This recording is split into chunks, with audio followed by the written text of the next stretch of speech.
श्रद्धा murder case. श्रद्धा murder case की पूरी कहानी और उनसे जुड़े कुछ सवालों के जवाब। पहला सवाल, आखिर आफताब और श्रद्धा की मुलाकात कब और कैसे हुई थी? दोनों कब से साथ रह रहे थे? आफताब ने श्रद्धा की हत्या क्यों और कैसे की थी? आफताब ने श्रद्धा के शव को ठिकाने कैसे लगाया?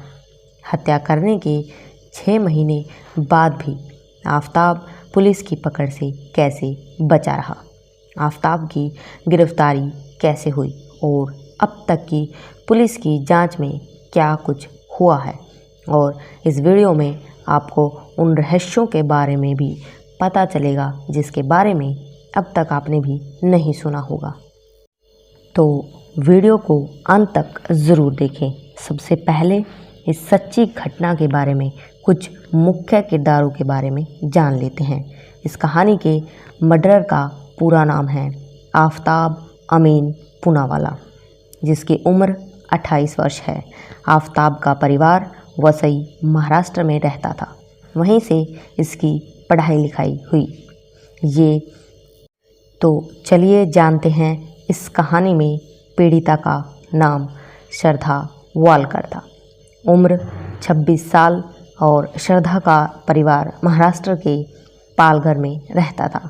श्रद्धा के पिता एक छोटी सी इलेक्ट्रॉनिक की दुकान चलाते थे। माँ का नाम सुमन था और एक 23 साल का भाई भी था। श्रद्धा के पिता अलग रहते थे और श्रद्धा की माँ दोनों बच्चों को लेकर अलग रहती थी। श्रद्धा की बात उनके पिता से बहुत ज़्यादा नहीं होती थी।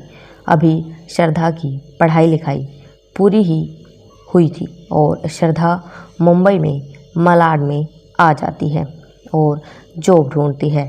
श्रद्धा ने मास मीडिया में डिग्री हासिल की हुई थी। श्रद्धा को कुछ टाइम बाद एक मल्टीनेशनल कंपनी में जॉब मिल जाती है। मई 2019 में श्रद्धा की दोस्ती एक डेटिंग ऐप पर आफताब नाम के लड़के से होती है। बातचीत से पता चलता है कि आफताब भी मल्टीनेशनल कंपनी के कॉल सेंटर में ही काम करता है।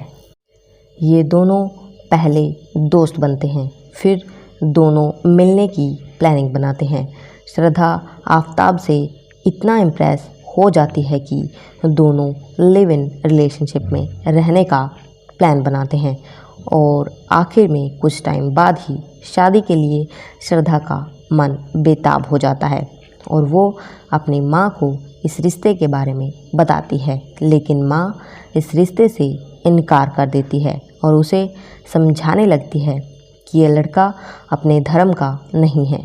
फिर श्रद्धा गुस्से में घर छोड़ देती है, लेकिन तभी श्रद्धा की माँ को हार्ट अटैक का दौरा आ जाता है और उनकी मौत हो जाती है। तब श्रद्धा घर वापस आती है और उसी एक वक्त लास्ट बार उसके पिता से बात होती है, लेकिन अब वह दोबारा लिव इन में रहने चली जाती है और शादी करने के लिए बोलती है, लेकिन आफताब आनाकानी करता है और उनका झगड़ा हो जाता है और वो उसे मारना पीटना शुरू कर देता है और फिर श्रद्धा आफताब से अलग होने का डिसीज़न लेती है और ये सारी बातें वह अपनी सहेली को बताती है, लेकिन आफताब उसे मना लेता है और वो दोनों फिर से लिव इन में रहने लगते हैं। लेकिन अब ये मार पिटाई नॉर्मल हो चुकी थी। अब दोनों में खर्च में लेकर लड़ाई होती है। थोड़ी सी लड़ाई बढ़ती है और बढ़ते बढ़ते कब बवाल बन जाता है पता भी नहीं चलता और मार पिटाई शुरू हो जाती है। अब आफताब श्रद्धा को ज़ोर से धक्का देता है और ज़मीन पर पटक देता है। श्रद्धा के नीचे गिरते ही आफताब उसके सीने पर चढ़ जाता है और अपने हाथों से श्रद्धा का गला दबा देता है। आफताब तब तक श्रद्धा के गले को दबाए रखता है जब तक श्रद्धा की मौत नहीं हो जाती, जब तक वो मौत के घाट नहीं उतर जाती। श्रद्धा की जान जाने के बाद आफताब वहीं पर बैठा रहता है और फिर लाश को ठिकाने लगाने की सोचता है।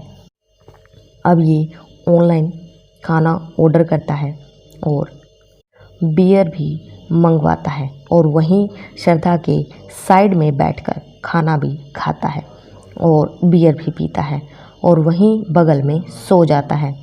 अब सुबह हो जाती है और आफताब अब ये श्रद्धा को बाथरूम में बंद कर देता है और खुद बिल्कुल नॉर्मल होकर के बाहर निकल जाता है।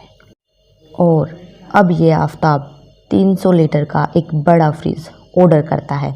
जब तक बड़ा फ्रिज आता है तब तक ये एक आरी खरीदता है और एक और दूसरी दुकान से पॉलीथीन लेकर, जो कि कचरे वाले होते हैं, वो खरीदता है।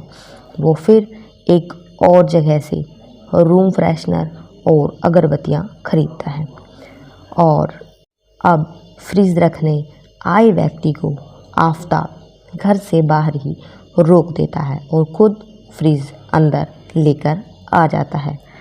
ये फ्रिज लगा देता है और अब इसमें ये 2 पानी की बोतल रख देता है और चेक करता है कि फ्रिज ठीक से चल रहा है या नहीं। अब फ्रिज ठीक चल ही रहा होता है। अब ये अपने खौफनाक काम में लग जाता है जिसे सुनकर ही आपकी रूह कांप जाएगी। अब वो बाथरूम में जाता है और बाथरूम की सारी टूंटियाँ वह नल चला देता है और आफताब इतना चालाक था कि उसने ह्यूमन बॉडी की इतनी समझ ले ली कि पहले कौन सा अंग काटना चाहिए।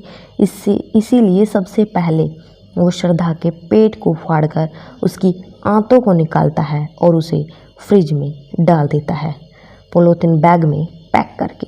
अब ये टुकड़े करना शुरू करता है और फ्रिज में रखता चलता है। अब इसी बीच उसे भूख लगने लगती है। अब फिर से ये खाना ऑनलाइन ऑर्डर करता है और थोड़े बहुत फल सब्जियां, दूध व सिगरेट लेकर बाज़ार से घर पहुंचता है और खाना खा लेता है और उस खाने को उसी फ्रिज में रख देता है जिसमें वो श्रद्धा के टुकड़े रखता है। उसने लाश के टुकड़े किए लेकिन बड़े हिस्से अभी बाकी थे। वो लाश को फ्रिज में रखता है और बचे हिस्सों में खुद का खाना रखता है। वो इतना चालाक था कि फ्लोर को सल्फर हाई क्लोरीन नाम के पदार्थ से साफ कर देता है।